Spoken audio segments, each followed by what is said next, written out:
Hello बच्चों, स्वागत है हमारे यूट्यूब चैनल रविकांत ईडू पर। आज हम लेके आए हैं एक महत्वपूर्ण चैप्टर क्लास 10वीं के लिए त्रिकोणमिति, है ना, जो हमारे बोर्ड एग्जाम के लिए बहुत महत्वपूर्ण है, जिसमें ऑब्जेक्टिव और सब्जेक्टिव दोनों पूछे जाते हैं। तो हम लोग शुरू करते हैं कि पहले त्रिकोणमिति है क्या। पहले ये समझते हैं कि हम लोग पहले त्रिकोणमिति है क्या। चलिए समझते हैं त्रिकोणमिति। त्रिकोणमिति 3 शब्दों का मेल से बना हुआ है। त्रि जोड़ कोण और जोड़ मिति, ठीक है। त्रिकोणमिति, त्रि का मतलब 3, कोण का अर्थ होता है कोण, मिति का अर्थ होता है माप, अर्थात 3 कोण का माप, या कह सकते हैं तो तीनों शब्द मिलाकर बनता है, तीनों शब्द मिलाकर आपको बनता है त्रिभुज। त्रिभुज की माप, त्रिभुज की माप, त्रिभुज की माप का इसमें इसके अंतर्गत आपको त्रिभुज की तीनों भुजा आ जाएगा, भुजा और कोण दोनों आएगा, भुजा और कोण दोनों का जिक्र होगा। मतलब जिस त्रिभुज में आपको हमको क्या पढ़ना पड़ेगा, भुजा का बारे में पढ़ना पड़ेगा और कोण के भी बारे में पढ़ना पड़ेगा। तो ये हो गया, इसका अर्थ क्या हो गया शब्द का त्रिकोणमिति, मतलब तीन कोण की माप अर्थात त्रिभुज की माप। त्रिभुज की माप उसमें जो है मूलभूत से 6 अंक काम करते हैं, 3 भुजा और 3 कोण, यही हो गया आपका त्रिभुज की माप। चलिए अब आगे चलते हैं। चलिए त्रिकोणमिति, मुख्य रूप से त्रिकोणमिति में हम लोग समकोण त्रिभुज का ही केवल अध्ययन करते हैं। किसका करते हैं? समकोण त्रिभुज का। समकोण त्रिभुज का ही अध्ययन किया जाता है मुख्य रूप से। अगर त्रिकोणमिति का परिभाषा अगर लिखा जाए तो कि कोई पूछे कि अगर त्रिकोणमिति क्या है, आप सीधा सी कह सकते हैं त्रिकोणमिति, है ना, त्रिभुज, त्रिभुज की मापों का अध्ययन है। त्रिभुज क्या है? त्रिभुज जो है त्रिकोणमिति क्या है? त्रिभुज की मापों का अध्ययन है, जिसमें हम उनके भुजा और कोण का अध्ययन करते हैं। सिंपल सा है, इसमें आपको ज़्यादा दिमाग लगाने की जरूरत नहीं है ना। अब हम लोग आगे चलते हैं। हाँ, पहले एक चीज़ का समझना है, इससे पहले क्या हम अभी वो क्या बता रहे थे कि समकोण त्रिभुज, समकोण में क्या है, समकोण त्रिभुज का जिक्र किया जाता है। तो समकोण त्रिभुज में क्या है, आपको आगे चलने से पहले आपको ये समझना होगा कि समकोण त्रिभुज में लंब क्या होता है, आधार क्या होता है, कर्ण क्या होता है। चलिए हम पहले ये पहले समझ लेते हैं। ये यहाँ तक क्लियर हो गया। त्रिभुज की मापों का अध्ययन क्या है? त्रिकोणमिति है, जिसमें हमको कोण और भुजा का माप हम समझते हैं, अध्ययन करते हैं। अब चलते हैं। चलिए एक समकोण त्रिभुज लेते हैं। क्या लेते हैं? एक समकोण त्रिभुज ले लिए। ये समकोण त्रिभुज हो गया ए बी सी, ये हो गया आपका 90 डिग्री का कोण। क्या हो जाएगा? 90 डिग्री कोण। इसका सिंबल है, इसका 90 डिग्री का कोण आता है, ठीक है, ए बी सी, ठीक है। अब चलते हैं। चलिए अगर इसमें पूछा जाए कि त्रिभुज है, त्रिभुज क्या है? ये समकोण त्रिभुज है, समकोण त्रिभुज ए बी सी, है ना। इसमें लंब कोण है, आधार कोण है, कर्ण कोण है ना। तो आधार नीचे बी सी जो हो जाएगा आधार हो जाएगा, ठीक है। ये लंबवत है, ए बी जो हो जाएगा वो लंब हो जाएगा, और ए सी हो जाएगा वो कर्ण हो जाएगा, ठीक है।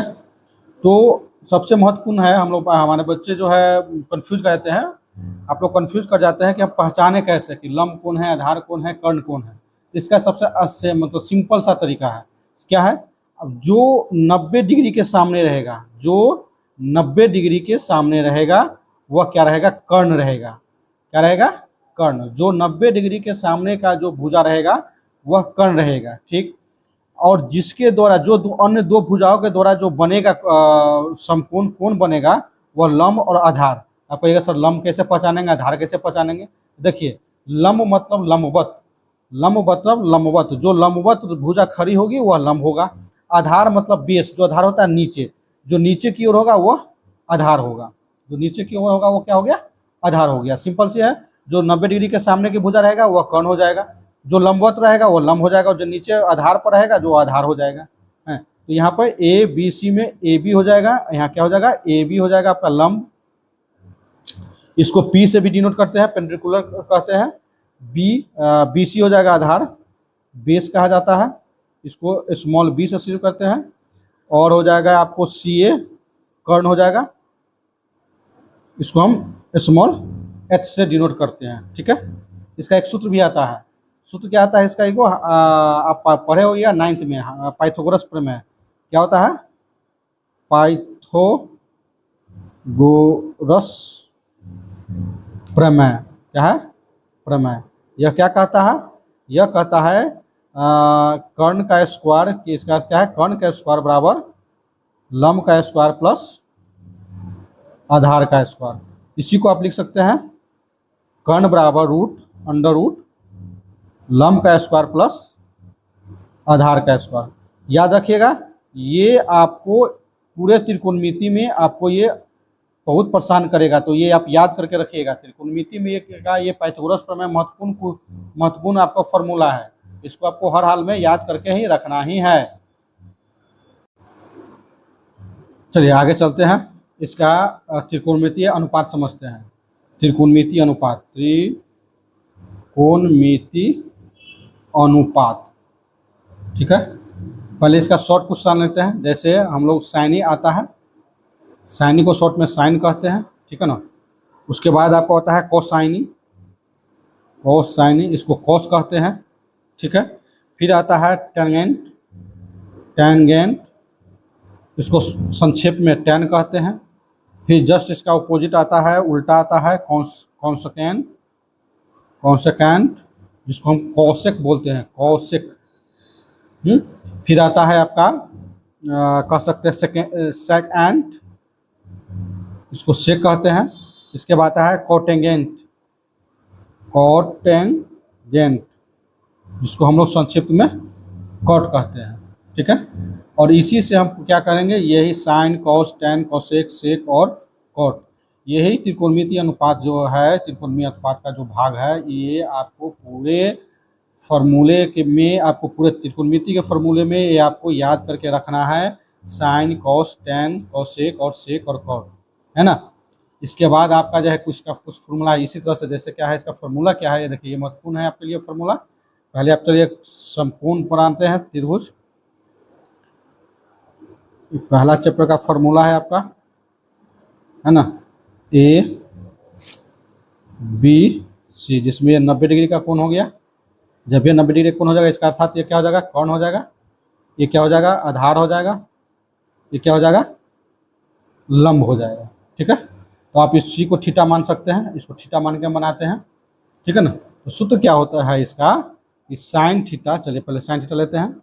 साइन थीटा, थीटा का मतलब कोण परिवर्तित हो सकता है। ये थीटा का अर्थ कोण है, ये थीटा का अर्थ कोण है परिवर्तित। थीटा से करते हैं, कोण सी लिख सकते हैं, कोण ए लिख सकते हैं, कोण बी लिख सकते हैं, कोण 60 डिग्री लिख सकते हैं, कोण 50 डिग्री 45 डिग्री लिख सकते हैं। तो कोण थीटा बराबर क्या हो जाएगा, इसको आपको डायरेक्ट याद करके रखना है, लंब बटे कर्ण, जिसको शॉर्ट में पी बटे एच भी कहते हैं।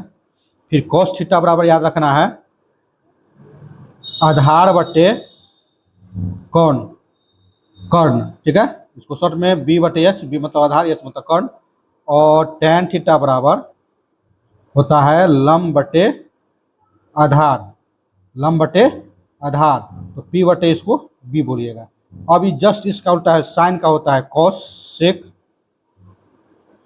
कॉसेक, तो कॉसेक थीटा बराबर हो जाएगा कर्ण बटे लंब, कर्ण बटे लंब, जिसको एच बटे पी बोल सकते हैं।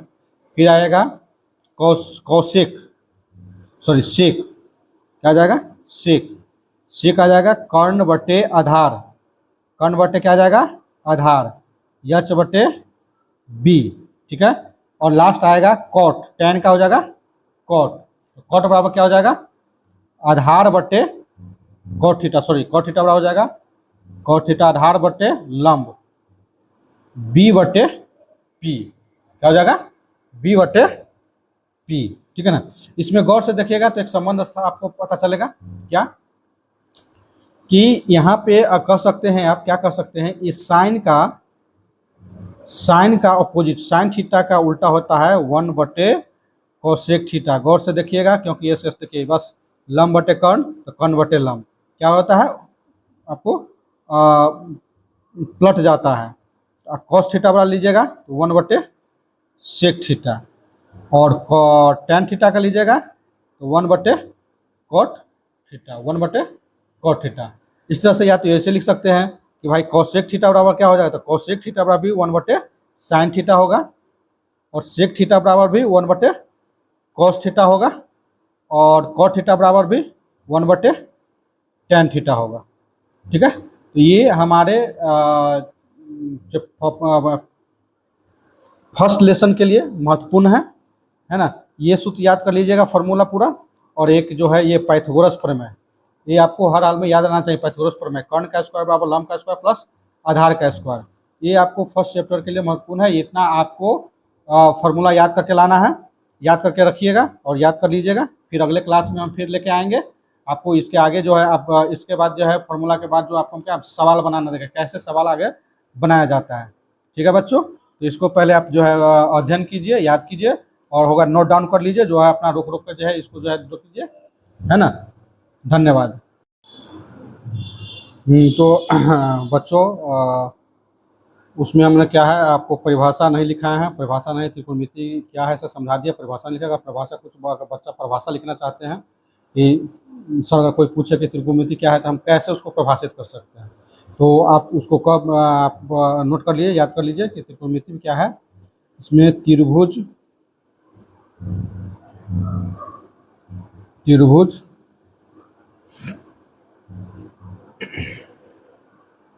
के भुजाओं एवं कोनों के त्रिभुज के भुजाओं एवं कोनों के बीच संबंध का अध्ययन ही क्या है, त्रिकोणमिति है। ठीक है, त्रिभुज के भुजाओं एवं कोनों के बीच संबंध का अध्ययन ही क्या है, त्रिकोणमिति है। हमको पूरे त्रिकोणमिति में आपको भुजा और कोण के बीच के संबंध को ही दर्शाना है, और यही अध्ययन क्या कहलाएगा, त्रिकोणमिति कहलाएगा। ठीक है, तो बीच में छूट गया था कि परिभाषा देना, जब लास्ट में बता दिया, आप लोग नोट कर लीजिएगा। चलिए चलो बच्चों, अपना ये तैयारी कीजिए, फिर मिलते हैं अगले वीडियो में।